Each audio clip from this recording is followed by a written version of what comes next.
இப்ப கரூர் சம்பவம் நடந்த அப்புறம் எதுக்கு ராகுல் காந்தி போன் பண்ணி விஜய்கிட்ட பேசுறாரு? ஏற்கனவே அவர்கள் பிளான் பி ஒன்று வைத்திருக்கிறார். இந்த 18 எம்எல்ஏ ஒரு 2-3 எம்எல்ஏ தாவேகா கூட்டணியில் இருந்தாங்கன்னா ஜெயிச்சிருவாங்க. விஜய் அலையன்ஸ் பரவாயில்லைங்க, காங்கிரஸே போயிருச்சு, தேசிய கட்சியே போறாங்க. மேபி அவங்க கொஞ்சம் ஸ்ட்ராங் ஆயிருவாங்களோ. சரி, 1980ல எம்ஜிஆர் இருந்தாரு, இப்ப எம்ஜிஆர் இருக்காரா? அதுக்கு பிறகு தோல்வி அடையும் போது ஜெயலலிதா இருந்தாங்க, இப்ப ஜெயலலிதா இருக்காங்களா? வேணாம், தனித்து போட்டிட்டு நாங்க ஜெயிச்சிருவோம், இவங்கெல்லாம் எங்களுக்கு தேவையே கிடையாதுன்னு சொல்லிட்டு போயிட்டே இருக்க வேண்டியதானே. இன்னைக்கு ஸ்டாலின் அவர்களும் திரு எடப்பாடி அவர்களும் கிட்டத்தட்ட வீதி வீதியாக சென்று வாக்குகளை சேகரித்துக் கொள்ள தொடங்கிட்டார். இப்போது புதிய அறிமுகம் ஆச்சி ஹோட்டல் சாம்பார் 50 கிராம் ரூபாய் 20 மட்டுமே. ரெட் நூல் தமிழ் நேயர்கள் அனைவருக்கும் வணக்கம். இன்று நாம் சந்திக்க போகும் சிறப்பு விருந்தினர் அரசியல் விமர்சகர் டாக்டர் சுமன் சி ராமன் அவர்கள். சார் வணக்கம். திமுக காங்கிரஸ் கூட்டணியில் கடந்த ஒரு மாதமாகவே மிகப்பெரிய பிரச்சனையை வெடிச்சுட்டே இருக்குது. ஃபர்ஸ்ட் காங்கிரஸ் விசஸ் டிஎம்கேன்னு இருந்தது. இப்போ காங்கிரஸ் விசஸ் காங்கிரஸ்னு வந்துருச்சா? செல்வ பெருந்தகை விசஸ் பிரவீன் சக்கரவர்த்தி பிளஸ் மாணிக்கம் தாக்கூர்னு வந்துருச்சா? நீங்கள் எப்படி பார்க்குறீங்க? இல்ல இது காங்கிரஸுக்குள்ள தலைமை என்ன முடிவு எடுக்கிறதோ அந்த முடிவு தான் எல்லாரையும் கட்டுப்படுத்தும். ஸோ அதனால இது காங்கிரஸ் வர்சஸ் காங்கிரஸ்னு சொல்ல முடியாது. ஏன்னா மாணிக்கம் தாகூர் சொன்னதைத்தான் அந்த குழுவினுடைய தலைவர் கிரீஷ் சோடங்கர் கூறியிருக்கிறார். சேயிங் தட் எங்களுக்கு ஆட்சியில் பங்கு வேண்டும் என்ற கோரிக்கை எழுத்து மூலம் அவர்கள் கொடுத்ததாக கூறப்படுகிறது. திமுகவுக்கு 70 நாட்களுக்கு முன்பே ஆட்சியில் பங்கு வேண்டும் என்ற கோரிக்கை அவர்களிடம் வைக்கப்பட்டிருப்பதாகத்தான் நமக்கு செய்தி தெரிகிறது. அந்த மாதிரி ஒரு சூழல்ல செல்வ பெருந்தகை அவர்கள் தொடர்ந்து திமுகவோட தான் இருக்கணும்னு சொல்றது காங்கிரஸ் வர்சஸ் காங்கிரஸ் இல்லை. ஏன்னா மாணிக்கம் தாகூரோ கிரீஷ் சோடங்கரோ சச்சின் பைலட் மூத்த தலைவர் அவரும் சொல்லியிருக்கிறார். ஸோ இவங்க எல்லாமே கூறுவது ஹைகமாண்டு காங்கிரஸ் தலைமைக்கு தெரியாம பண்றாங்க, இல்ல காங்கிரஸ் தலைமையுடைய விருப்பம் இல்லாமல் செய்கிறார்கள் என்று கூற இயலாது. ஸோ அவங்களுடைய கன்சென்ட்டோட தான் இது நடப்பதாகத்தான் நான் பார்ப்பேன். ரிவர்ஸ்ல பார்த்தீங்கன்னா செல்வ பெருந்தகை அவர்கள் பிளஸ் ப சிதம்பரம், கார்த்தி சிதம்பரம் போன்றவர்கள் அவர்கள் ஹைகமாண்டோட சிங்க்ல இருக்காங்களா இல்லையாங்கிறது புரியாத புதிராரு. மாநில தலைவர் அகில இந்திய தலைமையோட ஒரு சிங்க்ல இருக்காரான்னு தெரியாம இருக்குதா சார் காங்கிரஸ்ல?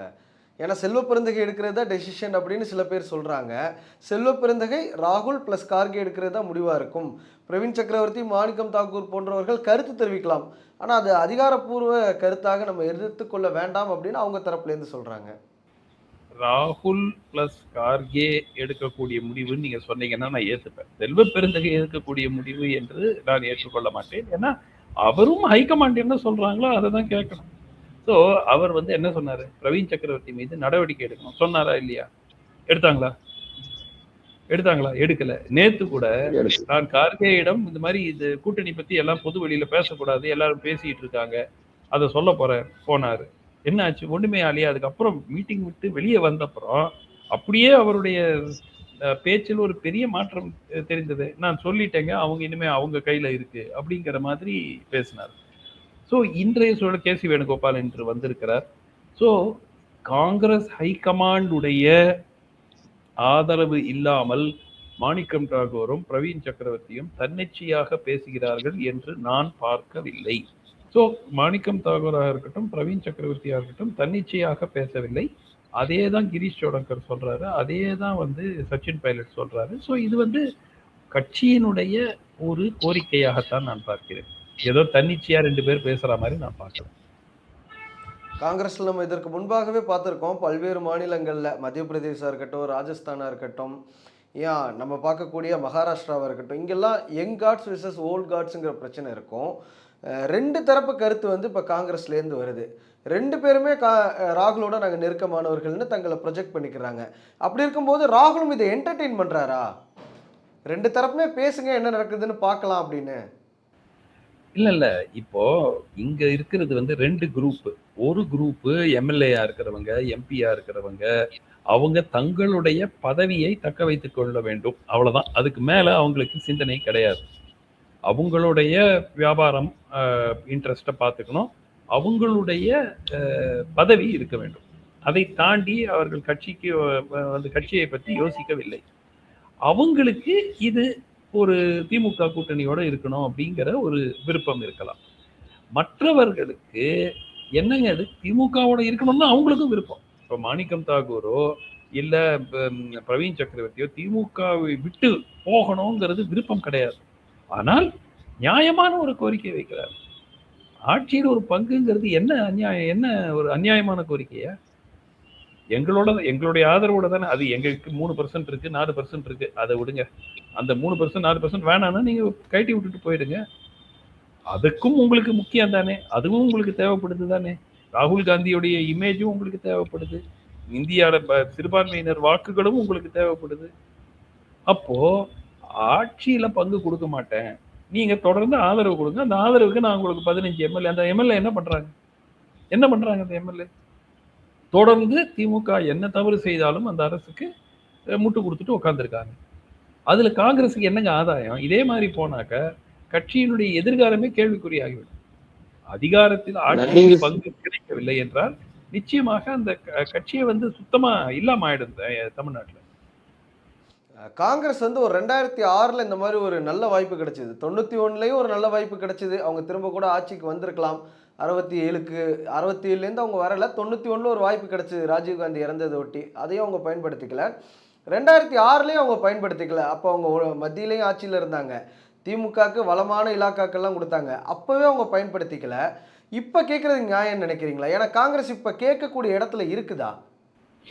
காங்கிரஸ் கேட்கக்கூடிய இடத்தில் இருக்கிறதாங்கிறத விட திமுக நிராகரிக்கக்கூடிய இடத்தில் இருக்கிறதா, யாருக்கு இழப்பதற்கு அதிகம்? நான் ஏற்கனவே தொடர்ந்து தொலைக்காட்சிகள்ல சொல்றதா தான் ஒரே ஒரு பாயிண்ட் தான். உங்களுக்கு என்ன இழக்கிறதுக்கு இருக்கு? எனக்கு என்ன இருக்கு? எனக்கு 18 எம்எல்ஏ, வர்ஸ்ட் என்னங்க ஆகும்? 0 எம்எல்ஏ ஆகும், அவ்வளவுதானே ஆகும். உங்களுக்கு ஆட்சி போனா வருங்கிற உத்தரவாதம் உங்ககிட்ட இருக்கா? 5 வருஷம் கழிச்சு இல்லையே. யாருக்கிட்டையும் அந்த உத்தரவாதம் கிடையாது. திமுகவா இருக்கட்டும், அண்ணா திமுகவா இருக்கட்டும், யாருக்குமே ஆட்சி போனா கேரண்டியா 5 வருஷத்துல வந்துருங்கிற உத்தரவாதம் இல்லை. சோ அதன் காரணமாக இழப்பதற்கு யாரிடம் அதிகம் இருக்கிறது? திமுக தனித்து போட்டியிட்டு ஒரு எந்த தேர்தலையும் வென்ற சரித்திரமே கிடையாது. ஸோ காங்கிரஸ் வெளியே போயிட்டாங்கன்னா 2 விஷயம். அந்த 3% 4% ஓட்டு மட்டும் கிடையாது, பர்செப்ஷன். பொதுமக்களிடையே ஓஹோ விஜய் அலையன்ஸ் பரவாயில்லைங்க, காங்கிரஸே போயிருச்சு, தேசிய கட்சியே போறாங்க, மேபி அவங்க கொஞ்சம் ஸ்ட்ராங் ஆயிடுவாங்களோ அப்படிங்கிற சென்டிமெண்ட்டும் வந்துடும். ஸோ இது வெறும் இது கிடையாது, வெறும் வாக்கு வங்கி. அவங்களுக்கு 4% தான் இருக்கும், மேபி குறைந்திருக்கலாம். பட் அந்த 4%ம் திமுகவுக்கு இன்றைய சூழலில் முக்கியம். தேசிய ஜனநாயக கூட்டணி ஒன்றிணையாமல் இருந்த போது கூட நீங்க பேசியிருக்கலாம், திமுக தனித்தே போயிருக்கலாம் விசிகேவோட கம்யூனிஸ்டோட. இன்னைக்கு பாட்டாளி மக்கள் கட்சியும் சேர்ந்துட்டாங்க, டிடிவி தினகரன் சேர்ந்துட்டாங்க, அண்ணா திமுக இருக்கு, பாஜக இருக்கு, பிளஸ் இன்னும் 2-3 கட்சி தேமுதிகவும் வருங்கிறாங்க. அப்ப நீங்க எல்லா கட்சிகளையும் நீங்களும் விசிகேயும் கம்யூனிஸ்ட் மட்டும் உங்களால சந்திக்க முடியாது. ஆனா இந்தியா டுடே சர்வே கூட நம்ம பார்க்குறோம்ல சார், என்டிஏக்கும் இந்தியா கூட்டணிக்கும் கிட்டத்தட்ட 10% மேலே டிஃப்ரென்ஸ் இருக்கு. காங்கிரஸோட 4% போனாலும் கூட அவங்க மேட்ச் பண்ணிடலாம்ல, ஏன்னா மக்கள் நீதி மையம் உள்ள வந்துருச்சு. நீங்க அந்த சர்வேயை நம்புனா ஒரே வார்த்தையில நாங்கள் காங்கிரஸ் போனால் போகட்டும்னு சொல்லிட்டு போயிட்டே இருக்கலாமே. காங்கிரஸும் திமுகவை விட மனது இல்லை, திமுகவுக்கும் காங்கிரஸ் அனுப்புறதுக்கு மனது இல்லை. ஏன்னா 2 பேருக்கும் தெரியும் இழப்பு இருக்கும்னு. ஆனால் காங்கிரஸ் கேட்பதில் நியாயம் இருக்கிறது. அதை நான் எதனால கொடுக்க கூடாது? ஆட்சியில் பங்கு தமிழ்நாட்டுக்கு ஒத்து வராதுங்கிறது என்ன ஆர்குமெண்ட்? சரி, முன்னாடி ஒத்து வரல, இப்போ ஒத்து வருதா இல்லையான்னு பார்ப்போமே. எங்க மக்கள் அதற்கான அவசியம் என்ன வந்திருக்குன்னு கேட்குறாங்க திமுகலேருந்து. அதுக்கான அவசியம்ங்கிறது என்ன இருக்கு? அவசியம் இருக்குங்க. எங்களுடைய ஆதரவோட நீங்கள் ஒரு ஆட்சி எல்லா மாநிலங்களிலும் இந்தியாவில் அப்படிதான் இருக்கு. யாரெல்லாம் கூட்டணியில் இருக்கிறார்களோ அவர்களுக்கெல்லாம் எவ்வளவுக்கு எவ்வளவு ஜெயிக்கிறாங்கிற அடிப்படையில் அவங்க அமைச்சரவையில் இடம் கொடுக்குறாங்க, இல்லை வாரிய தலைவர் போஸ்ட் கொடுக்குறாங்க. ஏதாவது ரொம்ப சிறிய கட்சிகள்னா வாரிய தலைவர் போஸ்ட் கொடுப்பாங்க, ஏதாவது ஒன்று பண்ணுவாங்க. ஸோ இந்த மாதிரி ஒரு சூழல் அகில இந்திய அளவில் இருக்கும்போது இங்கே மட்டும் நாங்கள் மக்கள் எப்படி ஏற்றுக்க மாட்டாங்கன்னு உங்களுக்கு தெரிஞ்சு? நீங்கள் என்ன இது சர்வே பண்ணீங்களா? இல்ல அவங்க 80 எலெக்ஷன் வச்சு சொல்றாங்கல்ல சார், 1980 எலெக்ஷனை வச்சு சொல்றாங்க. அப்போ எம்பி சுப்பிரமணியமும் கலைஞர் அவர்களும் ஒரு அலைன்ஸ் பேக் பண்ணாங்க. ஆனா அந்த அலைன்ஸ் சீல் பண்ணதுக்கு அப்புறம் கூட வெற்றி பெற முடியல அப்படின்னு சொல்றாங்கல்ல. ஒரு முன்னுதாரணம் இருக்குன்னு சொல்றாங்கல்ல. சரி 1980ல எம்ஜிஆர் இருந்தாரு. இப்ப எம்ஜிஆர் இருக்காரா?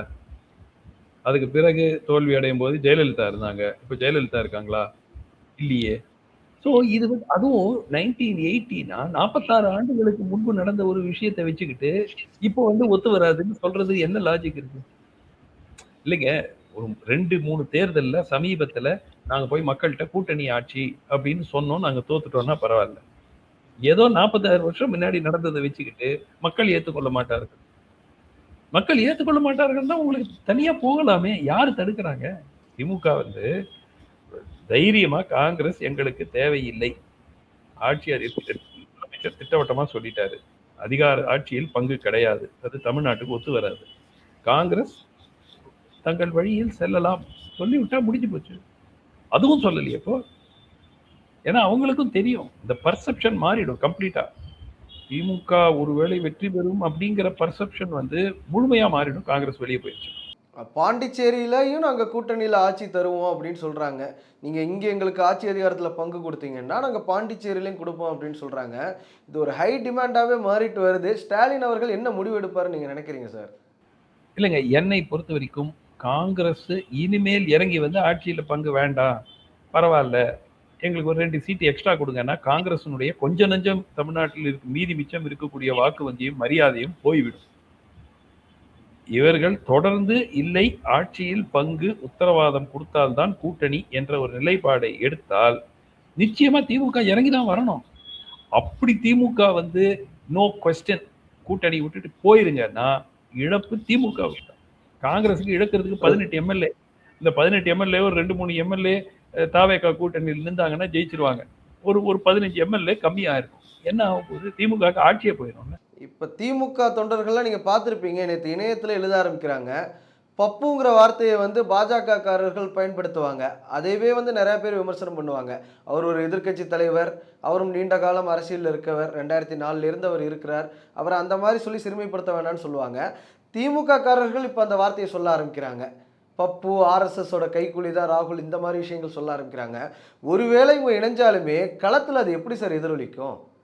கூடா நட்பு கேடாய் முடியாதா அப்புறம்? நிச்சயமாக இனிமேல் ஒன்றிணைந்து தேர்தலை சந்தித்தாலும் திமுகவினர் காங்கிரஸ் கேண்டிடேட்டை தோக்கடிப்பாங்க. உள்குத்து நிச்சயமாக இருக்கும். அதில் எந்த விதமான எனக்கு மாற்று கருத்தும் இல்லை.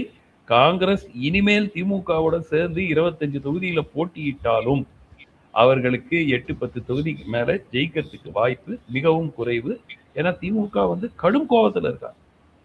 அதுவும் இது கடைசி நிமிஷத்துல வந்த ஒரு பிரச்சனை. இவ்வளவு நாள் என்ன சொன்னாங்க? எங்க கூட்டணி வந்து ஒரு ராக் மாதிரி இருக்கு. இதை வந்து ஆட்டவே முடியாது. எதிரணி பாருங்க சிதறி கிடக்கு. பிஜேபி, அதிமுக கூட ஒரு கட்சி கூட வரதுக்கு தயாரா இல்லை. எங்க சைடு பாருங்க, எங்க ஸ்ட்ராங்கா இருக்கும் பாருங்க. அந்த அந்த பிம்பத்தை கம்ப்ளீட்டா உடைச்சிட்டாங்கல்ல. உங்களுடைய 2வது பெரிய கட்சி உங்க கூட்டணியிலேயே உங்களுக்கு இந்த மாதிரி டிமாண்ட் வைக்கிறாங்க. எல்லாரும் கேட்கறது காங்கிரஸ் மட்டும் ஏன் கேட்கணும்? விசிகே இருக்கு, கம்யூனிஸ்ட் கட்சிகள் இருக்கு, அவங்க கேட்காது ஏன் காங்கிரஸ் கேட்குதுன்னா பெரிய வித்தியாசம் இருக்குங்க. இப்போ விசிகே கம்யூனிஸ்ட் கட்சிகள் எல்லாம் திமுகவிடம் தேர்தலுக்கு நிதி பெற்றிருக்கிறார்.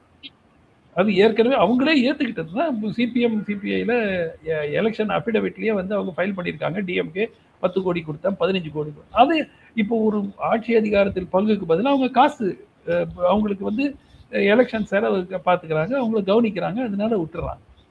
பட் காங்கிரஸ் அந்த மாதிரி கட்சி இல்லையே. காங்கிரஸ் வந்து திமுகவிடம் இருந்து தேர்தலுக்காக காசு பெற்றுக்கொண்டு செலவுகளுக்காக காசு பெற்றுக்கொண்டு அது வாய்ப்பை விட முடியாதுல்ல. ஸோ அந்த மாதிரி ஒரு சிச்சுவேஷன்னால தான் மற்ற கட்சிகள் திருப்பி திருப்பி இது கேள்வியா வருது. ஏங்க கூட்டணியில் 20 கட்சி இருக்கு, வேற எந்த கட்சியும் கேட்கல, ஏன் இந்த கட்சி மட்டும் கேட்குதுன்னா இதுதான் காரணம். அண்ட் பிளஸ் காங்கிரஸ் ஒரு தேசிய கட்சிங்க.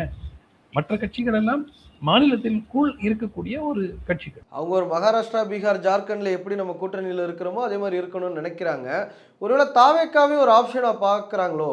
ஏன்னா மதுரையில் நடந்த கூட்டத்தில் கூட சொல்றாங்க, திமுக நம்ம கேட்குற இதுக்கு ஒத்துக்கலைன்னா நம்ம தாவேக்காங்கிற ஆப்ஷனை நோக்கி நகரலாம் அப்படிங்கிற ஒரு விஷயத்த சொல்றாங்க.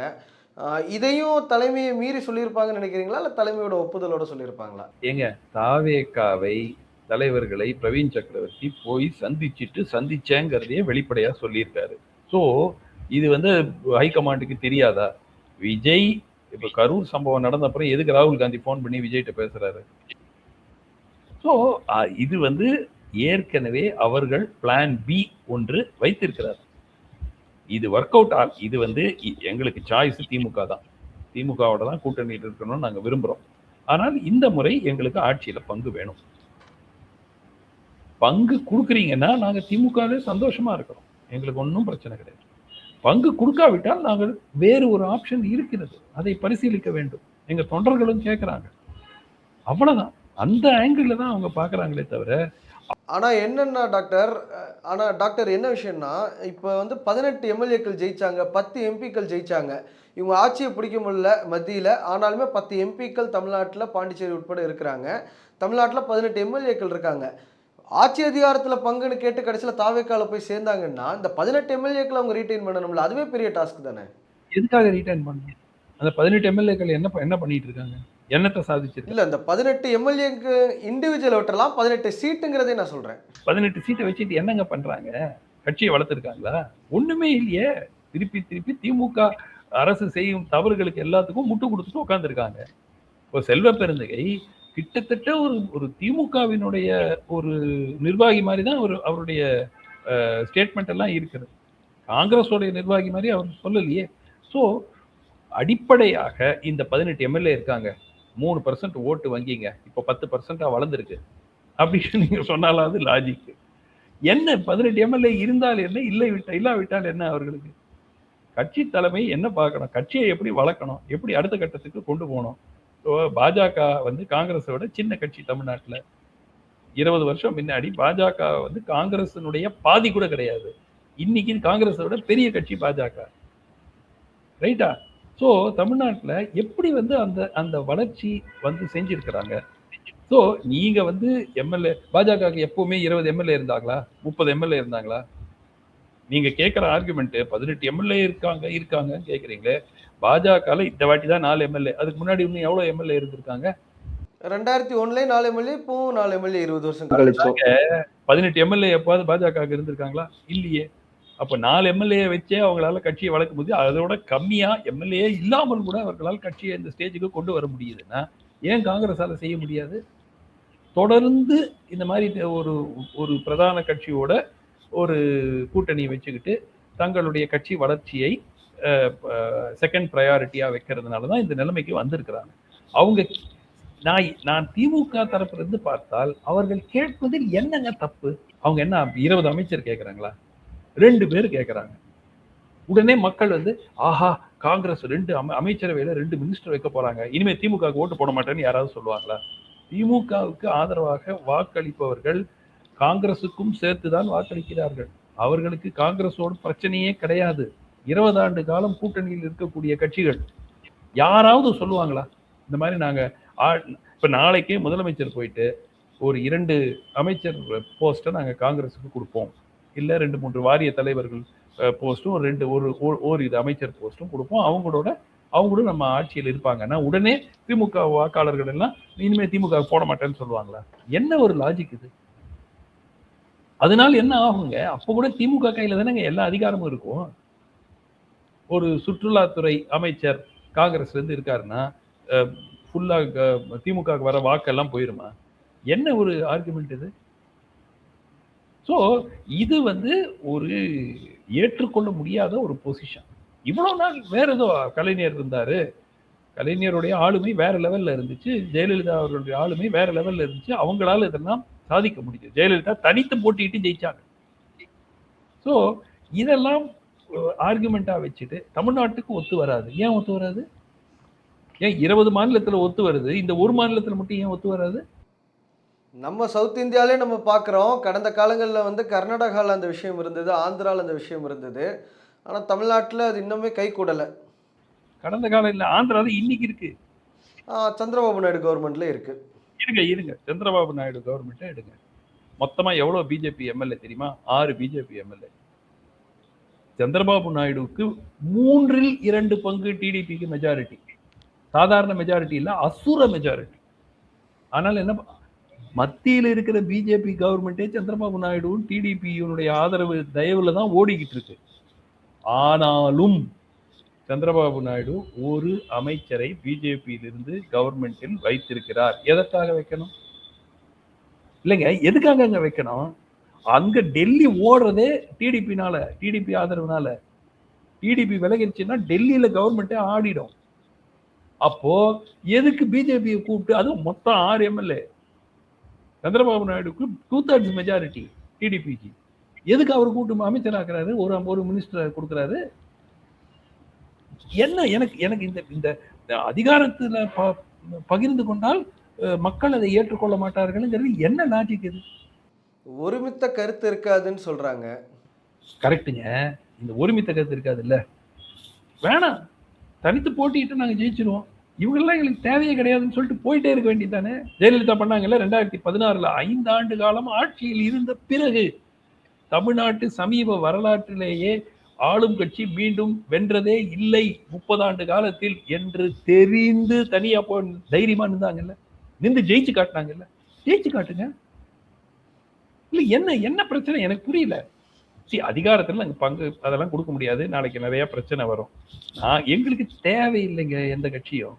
நாங்க தனித்து போட்டிட்டு 200 இடங்கள் நாங்க ஜெயிப்போம். ஜெயிச்சா என்ன பெரிய அச்சீவ்மெண்ட் தானே. அத்தோட இந்த சிறிய கட்சிகள் எல்லாம் இந்த மாதிரி பேச்சுக்கே இடம் இருக்காது. ஏன் அந்த தயக்கம் திமுகவுக்கு? தைரியமா போலாமே. ஏன்னா அவங்களுக்கு நன்றாக தெரியும் அது சாத்தியமில்லை. அந்த மாதிரி ஒரு பொசிஷன்ல இருந்துட்டு நான் ஆட்சியில் பங்கு கொடுக்க மாட்டேன் என்று கூறுவது ஒரு சரியான அணுகுமுறை அல்ல.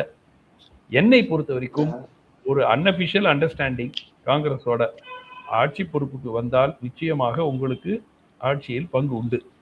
மேபி ஒரு அக்ரிமெண்ட் அப்படின்னு கொடுத்துட்டு போட்டியிட்டால் என்ன, ஒரு 2 நாளைக்கு என்டிஏ சொல்லுவாங்க பயந்துட்டாங்க திமுகன்னு. ஆனால் ஆட்சிக்கு மீண்டும் வருவதற்கு அதுதான் வழி. 2026 தேர்தல் வந்து யாருமே கணிக்க முடியலன்னு சொல்றாங்க. நீங்க பல தேர்தல்களை பார்த்துருப்பீங்க. நீங்க எப்படி பாக்குறீங்க? யாருக்கு எட்ஜ் இருக்குன்னு நினைக்கிறீங்க? இறுதி கேள்வி.